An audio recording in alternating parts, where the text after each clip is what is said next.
कति वर्ष पुग्यो भाइ? 64। बुढीको नि आउँछ, तिम्रो नि आउँछ? हजुर हजुर। बुढी आमाईको 8000, मेरो 8000।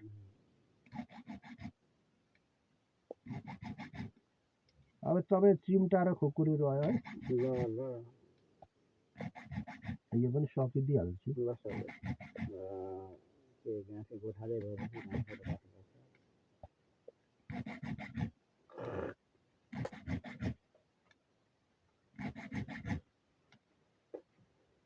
त्यो चिम्टा पो बर्बाद बनाइरहेछ हौ गाना। कोही चाहिँले अब आज लिएर गइहाल्छ।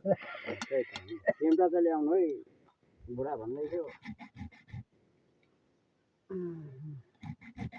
बनाउँदै रहेछ, के गर्नु त, चोर दिइहालेछ भनिदिनु। भेटेन अरे कसले लगाउँछ। त्यो लगेको के दिन्थ्यो त? त यसो कामेको उसमा जमेको उसमा यसो चोरै बारसार छैन, यता आउँदा पनि यो छ्याङ्गे माल देखिजान्छ नि। यसमा ठिक भएन क्या। समाजै त्यस्तै छ।